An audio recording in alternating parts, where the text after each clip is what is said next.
Most Christian historians will agree that Hudson Taylor was the greatest missionary of the 19th century.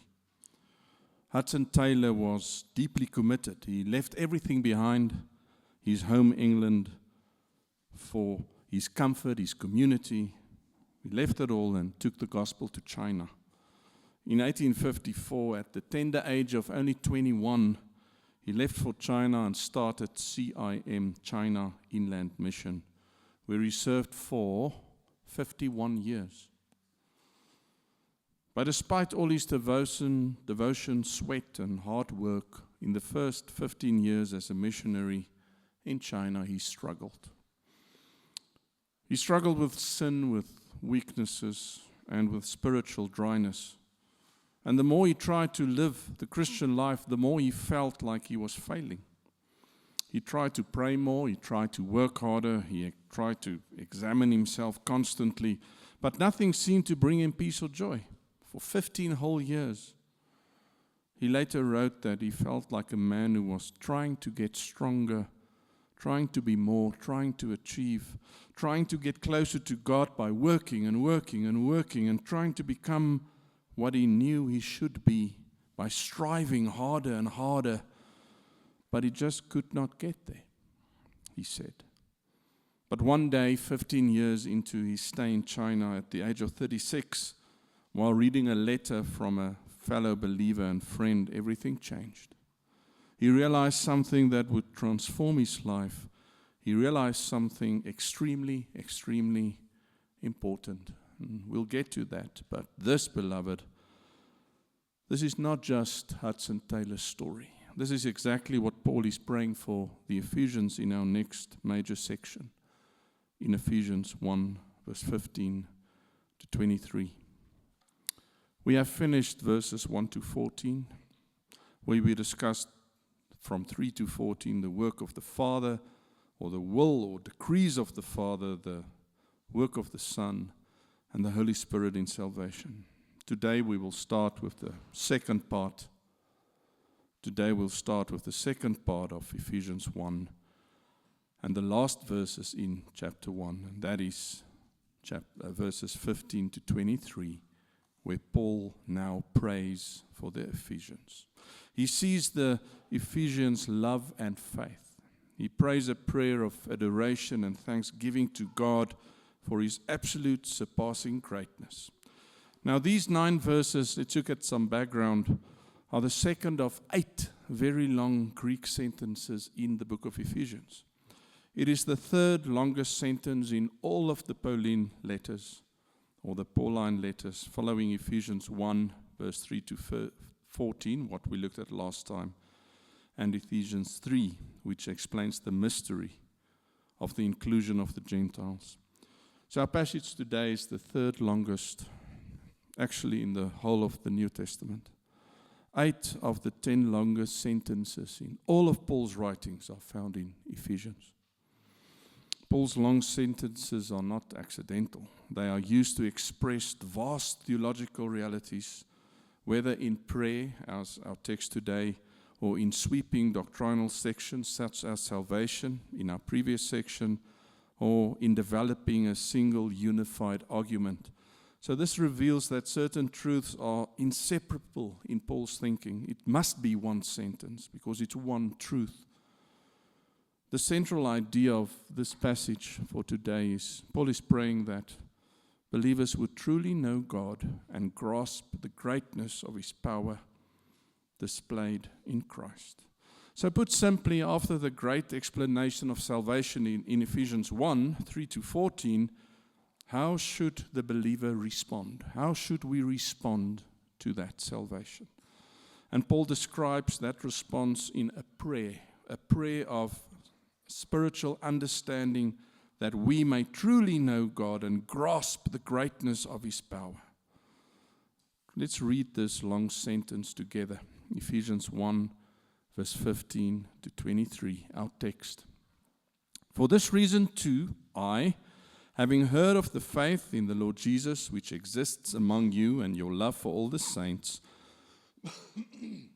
I do not cease giving thanks for you, while making mention of you in my prayers, that the God of our Lord Jesus Christ, the Father of glory, beautiful, may give to you the spirit of wisdom and a revelation in the full knowledge of Him.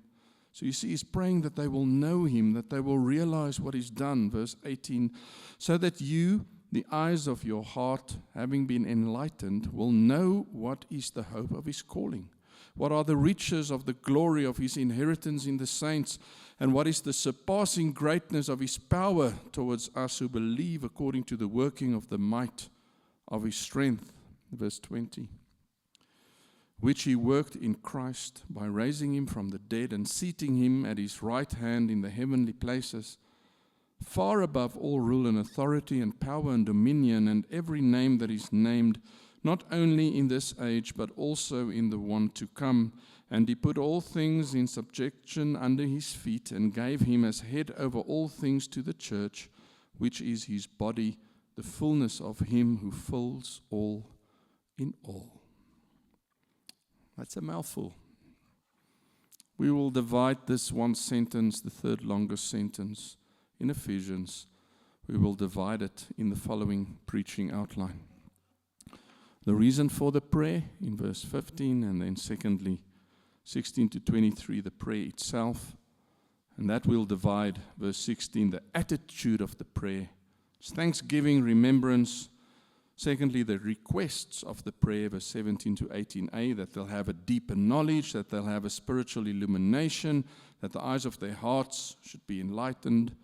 And then see the contents of the prayer, that they'll have a clear understanding and hope of God's calling, a rich appreciation of their inheritance, a full awareness of God's power, and a right understanding of Christ's exaltation.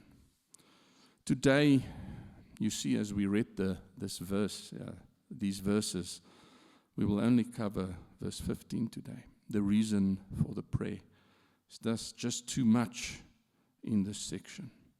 And the question we want to answer in our sermon today is the Christian walk something we achieve by striving towards Christ, or experienced by abiding in Christ? So let us pray, and then we'll jump into our text and look at it word by word. Lord God, this is such an immense topic. Where is our faith? How does it play out in our lives? And does it show love? I pray that each one of us, me as well, will examine ourselves and see, where are we? Where are we?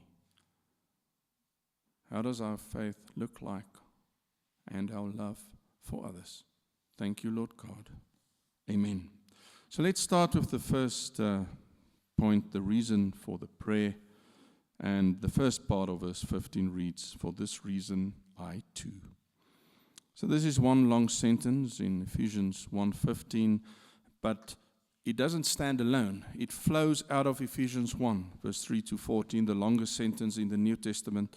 It flows out of that. That's why Paul says, for this reason I too, because of what Christ did, I will now. Paul cannot simply just state these glorious truths about salvation in the first part of Ephesians. No, we must respond, as we should respond. And in our text for today, and fittingly, he responds in prayer. If we read both verses 15 and 16, we can understand the reason for Paul's prayer better. Paul says, because you are saved by grace through faith, my beloved Ephesians, because of the work of the Father, the work of the Son, the work of the Spirit. That's the first part of Ephesians. And now our text starts, for that reason. Our text reads, because you are in Him, for that reason I will pray for you with thanksgiving, because I heard of your faith and love. Paul's excited about their lives. Paul was part of many who heard of the faith and love of the Ephesians. Now we will pray for them in the coming verses with thankfulness. You probably have seen that this text today, Ephesians 1:15, focuses on faith and love. So, having heard of the faith in the Lord Jesus, which exists among you, and your love for the saints. So immediately we see two marks of salvation that flows from the work of the Father, the work of the Son, and the witness of the Spirit in the life of the believer. Paul shows us the connection between the doctrine of salvation and then how it plays out in our lives in sanctification, in our daily lives. So in Ephesians 1:3-14, he explains how God accomplishes salvation. Now in verse 15, he shows, for this reason, he says, how that salvation is expressed in the life of the believer. And Paul now identifies two overarching marks of genuine salvation. If you are in Christ, or as our text read here, if you are in the Lord Jesus, the two marks of salvation are people should hear and see your faith. Pistis, the Greek, it's personal trust, it's reliance upon Christ alone. People should see that and say they should hear that, and people should also hear and see your love for the saints. Agapein is the word, it's sacrificial, self-giving love. Let us first look at the first part of the verse, faith. Having heard of the faith in the Lord Jesus, faith which exists among you. So we saw last week that faith is a gift, you remember? A true gift given to every believer. It's not something we produce, it is something we first receive. And we looked at Ephesians 2:8-9, and it says, for by grace you have been saved through faith. And this faith is not of yourselves, it's the gift of God, not of works, so that no one may boast. But interestingly, and you've got to hear this is important, Paul describes this faith of the Ephesians as something that can be seen, something that can be experienced by others. Paul heard of their faith. The faith was there, it existed. It wasn't just a gift, it existed here. Paul says in the text, having heard of the faith which exists among you. So this is faith that can be seen. It is a faith that exists. It's a faith that can be seen and heard. So Paul is referring here to faith in practice, faith seen and heard, faith that is practiced. It's faith that is present and evident in your life. It's faith being lived out. So in Scripture, faith has different steps. There's a clear progression in faith. From a faith we receive in salvation, a gift, there is a progression in the life of the believer to a faith that can be seen and heard. Let's quickly look at these three steps. The first step is the one that we're speaking out about now, faith received. Ephesians 2, we just read it now. It's the beginning, it's salvation. Faith is given to the elect as a gift. The sinner is saved. We saw that last week. Salvation is a gift. Philippians 1 is very clear. Faith is granted, and that is why we believe. Remember, faith and believe is the same root word. The one is a noun, the other is a verb. And then Philippians 1 verse 29 reads, for to you it has been granted for Christ's sake, not only to believe in him, but also to suffer for his sake. So faith is the instrument of salvation, granted, it says there, for Christ's sake, eternally dependent on God's grace. So faith is given, it's planted in our hearts through the working of the Holy Spirit, it's a gift. But after we receive by grace through faith, after we receive this, we are placed, and this is the second step, in him. This is the position of faith. So positionally, we are now in him. Being given faith as a gift, we are now in him. Through faith, we progress into Christ. Exactly what Galatians 3:26 teaches us. For you are all sons of God through faith, then in Christ Jesus. We are in him, his children. Step 2, the progression of faith. In him, because of the gift of faith, we now receive salvation in him. And everything changes completely. 2 Corinthians 5:17, therefore if anyone is in Christ, because of the gift we in Christ, he is a new creation. The old things passed away, behold, new things have come. So you can start to see this progression. received it as a gift in Him. And 2 Corinthians 5:17, new creation. It needs to show, and that'll be the next step. So faith results in union with Christ, a decisive positional change. We are then placed in Him, righteousness imputed to us. And that's the first two aspects of saving faith. Firstly, we are saved by faith, a gift, and now secondly, our position changed. We are placed in Him. We are placed in Christ, and now we live in Him. And to live in Him means this is the third step, we abide in Him. So to be in Christ means to be part of Him. There's a relationship. It means to abide in Him, dwell in Him. So we receive faith as a gift, then we are in Him, and then because we're in Him, we live out this relationship in Christ. We live it out in our lives. It can be seen and heard. You see, we're starting to connect it with our text. It can be seen and heard by other people. This is exactly what Jesus says in John 15. And here is this relationship described. If we have received faith, we are in Him. And now Jesus says in John 15:4, abide in me, I in you. As the branch cannot bear fruit from itself unless it abides in the vine, so neither can you unless you abide in me.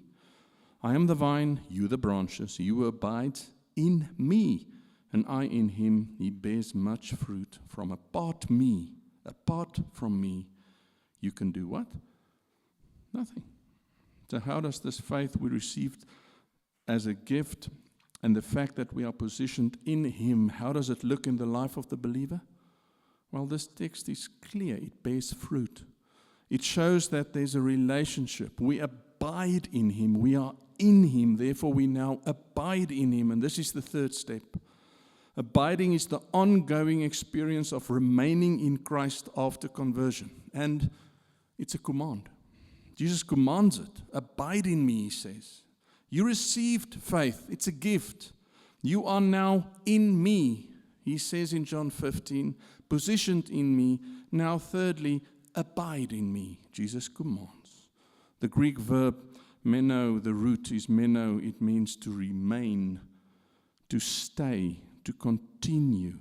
It carries the idea of enduring presence, ongoing relationship, continuing in a state. And the faith that Paul describes in our text here in Ephesians 1 verse 15, this is the third step. This abiding faith. It can be seen in the lives of the Ephesian church. Paul heard of their faith. And this faith is commanded. You've received it. You've been placed in Him. Now abide. You have everything to be able to continue to abide. Do it now, he says. And this is the key. Abiding is faith continuing. We receive the gift. It should continue. And that's abiding. And it is just here. And please hear me now. It's exactly here at this point, this final step, where your faith can be seen and heard. It's just here where many Christians fall into uncertainty. And interesting, it's exactly here where our missionary friend Hudson Taylor found himself. He got faith as a gift. He was secondly in Christ, but he did not fully abide in Him. Remember, it's a command. His faith was not visible. His works was visible, yes. He had amazing success as a missionary for 15 years already. But inside he was dying of despair. Though Hudson Taylor had genuine saving faith, and as a child of God he was placed in Christ, he struggled for years to live in the good of what was already his in Christ. Now, before his breakthrough, Taylor often felt overwhelmed by the gap between his desires for holiness and his actual experience. Here's some of his quotes taken from his writings before he realized who he was in Christ. Now, this is paraphrase, just to make the English more understandable.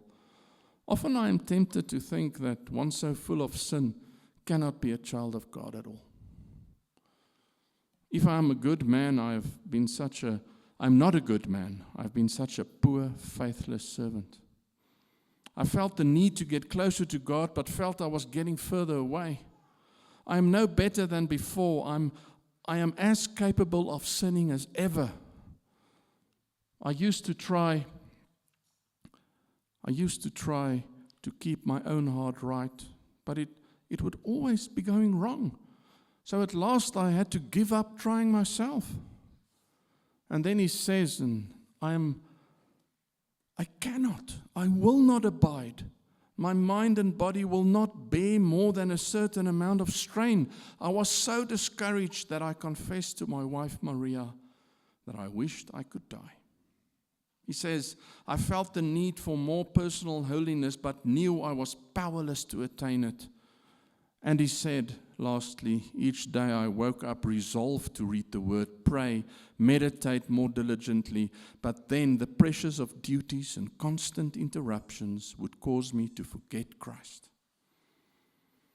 Hudson Taylor's life reminds us that while faith is real at salvation, it's a gift, and that we are placed in Him, we often fail to work faith out in our lives, to be obedient and abide in Him. We often refuse to plant our thoughts in the gift of faith and the fact that we are placed in Him, and this is called unbelief. We often measure our faith and the fact that we are placed in Him. We often measure that by our own standards and not God's standards. Beloved, we have all, those who are saved, we have all in Him. Everything in Christ. Nothing can take you from Him. Never, ever. 15 years after Hudson Taylor started with his missionary work in China, frustrated and discouraged, 15 years, he received a letter from a trusted friend.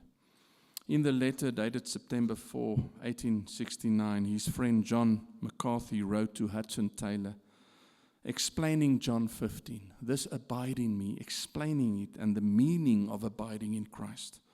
In that letter, McCarthy expressed the life-changing truth. He wrote, abiding, not striving, not struggling, but looking unto Him, trusting Him for present power.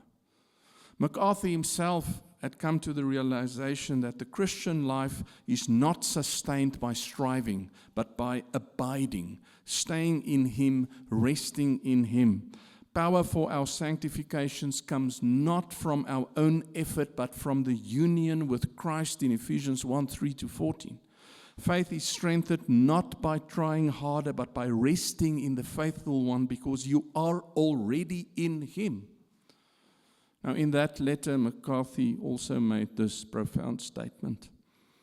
Christ is all the power, the only power for service and the only ground for unchanging joy. God, by His wonderful grace, made Hudson Taylor realize he was measuring his worth by his own standards. In Christ, all his worth already existed. He was predestined, elected, adopted, purchased, and sealed in the Holy Spirit. And this is why Hudson Taylor wrote, after he realized who he actually was in Christ, this is why he wrote, when my agony of soul was at its height, a sentence in a letter from dear McCarthy was used to remove the scales from my eyes, and the Spirit of God revealed to me the truth of our oneness with Jesus as I had never known it before. I saw that the promises in connection with abiding in Christ were to be claimed by faith. It has been a deepening joy, a constant deepening. I saw it. I looked to Jesus, and when I saw, oh, how joy flowed. If we really understand what salvation is, beloved, what God really did in salvation, God the Father, Son, and Holy Spirit, if we understand that and abide in Him, our joy will overflow always, despite of any circumstances. Peter writes in 1 Peter 1 verse 8, and though you have not seen Him, you love Him. And though you do not see Him now, but believe There's our faith word again. In Him, you rejoice with joy, inexpressible and full of glory. You cannot define that joy. It's in you. It burns in your heart. Faith turning to joy is not based on our lives here on earth. It is based on what Christ Jesus did. Exactly what Paul prayed for them, as we shall see next week. Why do we try to find joy in earthly things?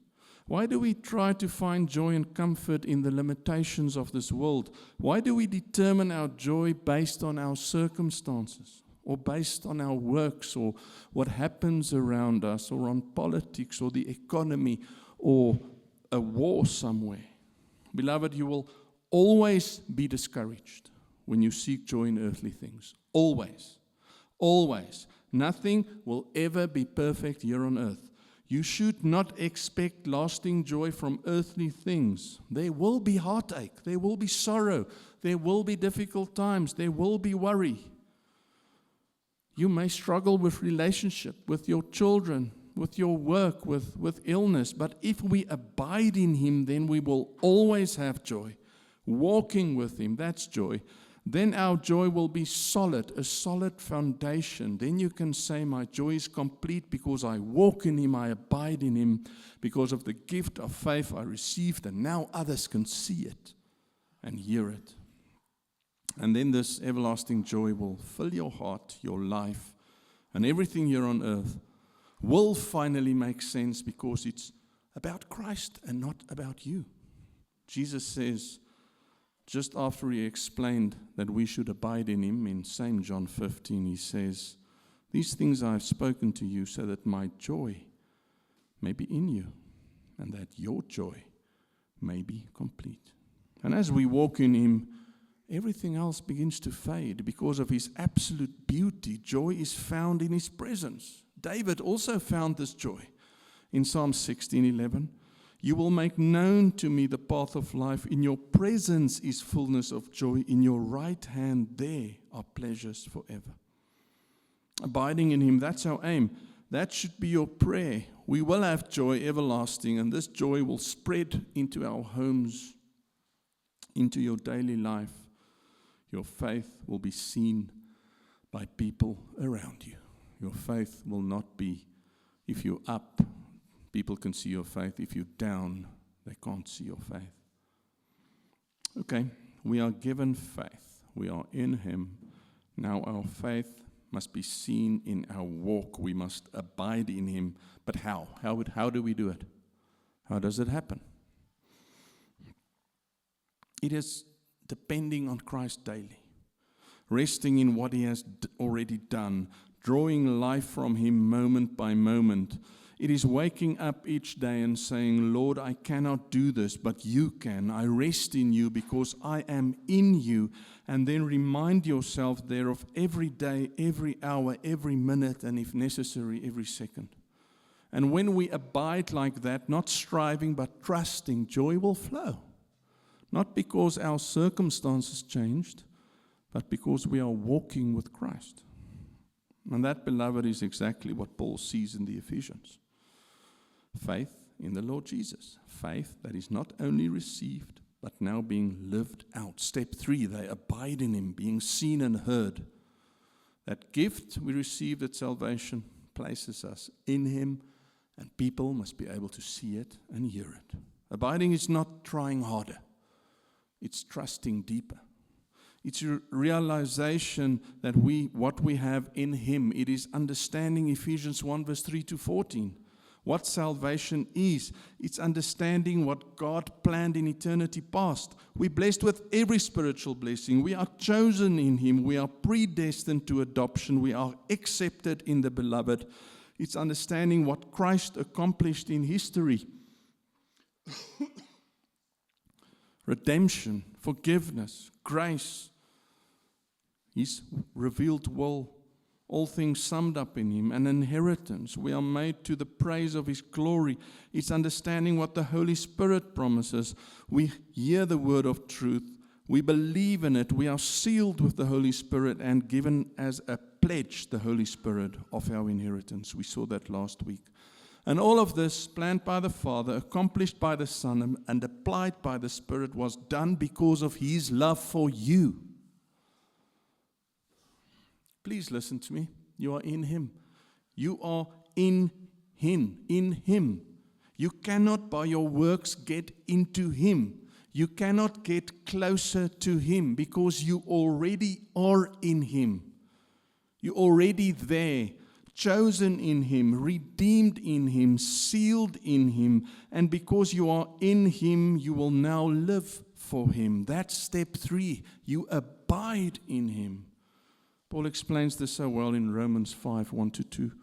Therefore, having been justified by faith, there's the salvation, now we have peace with God through our Lord Jesus Christ. We didn't do anything. We received this gift, through whom also we obtained our introduction by faith into this grace in which we stand, and we boast in hope of the glory of God.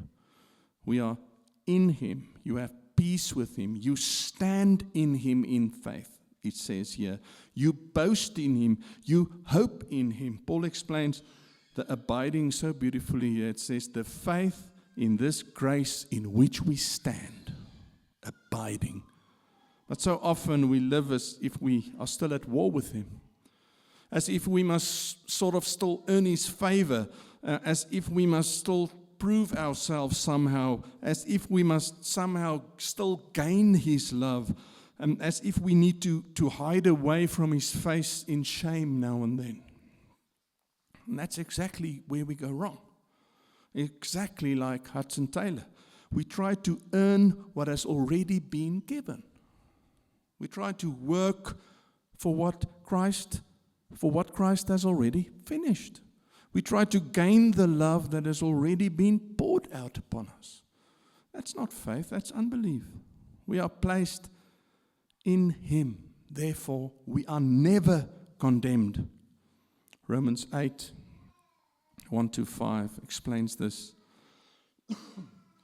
Therefore, there is now how much condemnation? No condemnation for those who are in Christ Jesus. For the law of the Spirit of life in Christ Jesus has set you free from the law of sin and death.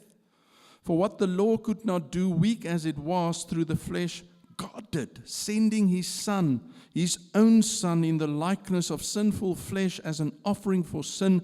He condemned sin in the flesh, so that the requirement of the law might be fulfilled in us, who do not walk according to the flesh, but now we walk according to the Spirit.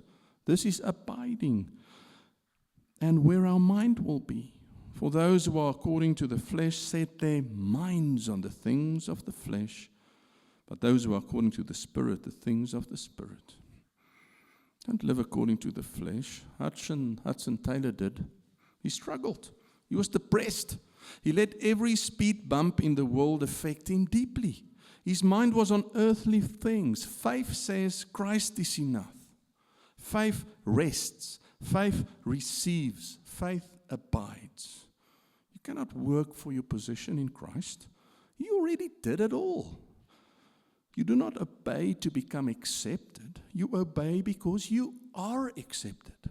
You do not strive to be loved. You abide because you are loved. And as we now turn to the second mark of salvation in our text for today, we will see that abiding faith never stands alone. This is the faith that can be seen and heard. Because true abiding faith always produces love. Verse 15 then continues and reads, and your love for all the saints. We have seen that faith will make us realize that we are in Christ, that we will see it in the prayer. But here in verse 15, it's explained that because we are united to Christ by faith and grace alone, that same faith expresses itself in love. Faith expresses itself in love. Galatians 5, verse 6 explains this clearly. For in Christ Jesus, neither circumcision nor uncircumcision means anything. It means nothing. But faith working through love. Faith works through love in the life of the believer, and specifically love for the saints. Or more basic, show me your love for the saints, and I will see your faith. The working of faith and love can be seen in the following graph. It's used by lots of scholars. The vertical line, the up-down line, is faith. It goes up towards God. We are gifted faith, getting it from God, and we are now in Him. Here on earth, we're in Him. The cross there at the bottom, because of our faith, God gifts us that faith. That's the up-down part. We abide in Him because of what He has done. And now love is the horizontal axis. Because we are in faith, faith from God, we can now have vertically love for the saints. So the connection is real faith always produces love. What is real vertically will be seen horizontally. If you abide in Christ, it will be shown in your love of the saints. Your love, beloved, will prove your regeneration. It will prove that God has given you faith, and the rest of Scripture confirms this clearly. Let's look at a lot of Scriptures confirming this. Genuine faith produces effort. It will. We love Christ, and in Him we can have genuine love. 1 Thessalonians 1 verse 3. Remembering without ceasing your work of faith and labor of love and steadfastness of hope in our Lord Jesus Christ before our God and Father. Where true faith in Christ exists, love for His people will follow. Colossians 1, 4-5. Since we heard of your faith in Christ and the love which you have for all the saints. The goal of true faith is marked in the life of the believer by love. 1 Timothy 1:5. But the goal of our command is love from a pure heart and a good conscience and an unhypocritical faith. If faith does not produce loving action, it's not real faith at all. James 2:17, even so faith, if it has no works, it is dead. Love for fellow believers is clear evidence that faith has brought new life. 1 John 3:14 reads, we know that we have passed out of death into life because we love the brothers. The one who does not love abides, there's our word again, continues in death. So faith unites us to Christ. Love proves the union is real. And in the life of the Christian, it works out in your faith, your love for all the saints. So true Christian love is not selective, but it reflects God's love, genuine, sacrificial, and extended to all believers. It is more than words or feelings. It's expressed in selfless actions and care for others. Now, Paul saw this love in the Ephesians' lives. He heard about their love for Christ. Now, in our text here, the word for love is agapein, and it refers to a self-giving, God-defined love. We don't define it. God defines it. It's expressed in action, sacrifice, and truth. It's rooted in God's nature, revealed in Christ, and produced by the Spirit in believers. It's not merely a feeling, it's the defining ethic of the Christian life. Okay, but how does this love play out in the life of a Christian? This faith, abiding faith, and love. How does it practically look? Now, to know exactly what this love is, it might be best to first look at what this love is not. What agapein is not. That will help us to understand what it actually is. So, while the Ephesian church here is marked by love for the saints, because of their love for Christ, later, very surprisingly, they lost this love. They drifted from abiding in Christ, remember, not losing their salvation because they received the gift of faith and they are in Him, but they drifted from abiding in Christ and they fell like Hudson Taylor into mere activity works. Approximately 30 to 35 years after Paul wrote this letter to the Ephesian church, This same church, the same Ephesian church, received a letter, this time from Christ, in the book of Revelation. Revelation 2 verse 1 reads, "To the angel of the church in Ephesus write, this is what the one who holds the 7 stars in his right hand, the one who walks among the 7 golden lampstands says." Then in verses 2 and 3, Christ first reveals all their positive traits. Look at it. You won't believe it. He says, and he commends the church. He commended them for their good works. They were active and faithful. They were not passive. They served diligently. He commended them, Christ, for their hard labor, sacrificial effort, ministry with energy, sacrifice. Christ recommended them for their perseverance. They were steadfast under pressure. They remained faithful despite trials. Christ commended them for being intolerant of evil men. They rejected sinful characters. They did not allow ungodliness. Christ even commended them for their discernment of false apostles. They suffered for him. They tested the apostles. They exposed them. Christ commended them for enduring for his name, for suffering for him. It was Christ-centered, not self-inflicted. Christ also commended them for their refusal to grow weary. They continued faithfully. They did not quit or give up in their service. They were commended for all they did. It seemed like a wonderful, amazing church. But in the very next verse, verse 4, he says, "But I have this against you, you have left your first love." What? How can this be? Christ just commended them for their great works, commendable works. It is therefore clear that your first love is not deeds, hard labor, perseverance, intolerance of evil, discernment of false prophets, endurance and refusal to grow weary. That's not your first love. These are not and will never be your first love. Works, albeit that this was wonderful, works is not your first love in action. And this is precisely as we have seen where Hudson Taylor found himself about 15 years into his missionary ministry in China. He was immensely fruitful in outward ministry, people. He preached the gospel to an unprecedented amount of people. It was estimated more than 18,000 people turned to Christ because of his work.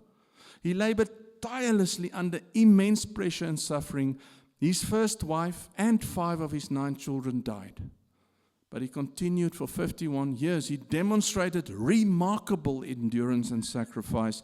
He was totally committed to the mission of Christ. Yet, in that first 15 years, the first part of his ministry, he came to recognize something deeply lacking. His service had become burdensome and not joyful. His communion with Christ had become strained and distant. He was relying more on his own strength than abiding in Christ. His difficult circumstances made him depressed and weak. In his own testimony, he later described this season in his life as one of spiritual dryness and striving. Despite outward success, he was only striving. And in mere striving, there will never be any joy at all. There will also be no love. Mere striving is not your first love. It can never be. Hudson Taylor came to understand, and this he called later the exchanged life. A return to abiding in Christ rather than striving for Christ. Loving Christ for what he has done and living a life full of joy. This aligns directly with the command of Christ to the church in Ephesus in the very next verse. Therefore remember from where you have fallen and repent and do the deeds you did at first. If not, I'm coming to you and will remove your lampstand out of its place unless you repent. From where have the Ephesians fell? Well, from a life abiding in Christ to a life striving for Christ.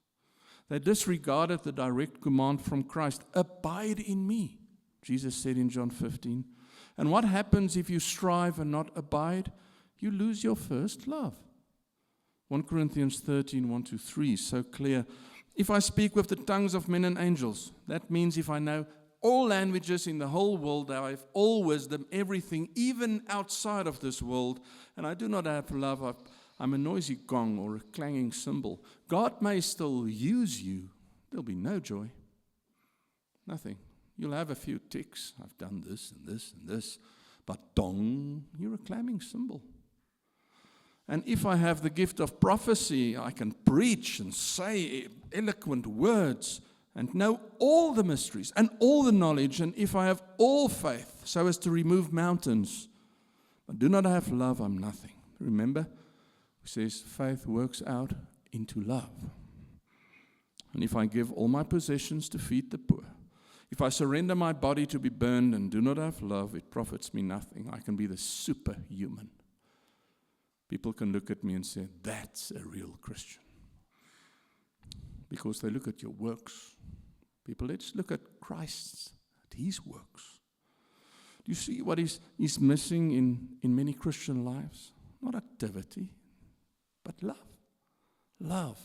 Do you see, the more you strive in your own strength for Christ, the more you will lose your first love. The more you abide in Christ, the more you will love him. And let me show you the difference between abiding in Christ and striving in your own strength. Abiding in Christ will say, Christ is my life. Striving, I try to work out my own life. Abiding, I will depend on him. Striving, I'll depend on myself. I will show him, I will do this, We're motivated by his love. Striving means you're driven by guilt or duty. Abiding means you focused on Christ. Striving, focused on performance. Abiding, you led by the Spirit. Striving, led by the flesh. Abiding, you have rest, you have peace, you have joy. In striving, you have anxiety. It's a burden. It's difficult. Complain, worry, lie awake at night. Abiding in Christ, obedience will just flow. I love him. Striving, obedience will feel forced. I need to do something. I need to get up. I need to get up at 2 and read 17 chapters of the Bible. Abiding in Christ, fruit is finally produced. Striving, it's always attempted. We can even say it clearer. It's Christ or self, dependence or effort, love or duty, Christ or performance, spirit or flesh, rest, anxiety, joy, burden, flow, force, fruit, attempt. Everything changes on whether Christ is the source or if self is the source. Are you abiding in him? It will show in your daily life. People will see it, they will hear it. As Paul said, you can buy your wife flowers because you forgot your anniversary or because you love her. You can spend time with your family because you feel guilty or because you delight in them. You can go to church because it's expected or because you long to worship him. You can read your Bible because it's your routine, and if you don't do it, you feel, I'm so far away from God. That's impossible. Remember, if you've got the gift of faith, you are in him. Now we are obedient in abiding in him. You can pray because you feel you must. Say a quick prayer. I forgot to pray yesterday. What? That's striving. Or you pray because you cannot stay away from him. You can help somebody because it looks good and everybody knows because why you tell them. Or because you genuinely care. You can apologize because you just want to fix things, or because you truly hate your sin. You can serve in ministry in the church here because there's a real need and I need to do this and jump up and do this, or you serve because you love Christ and his people.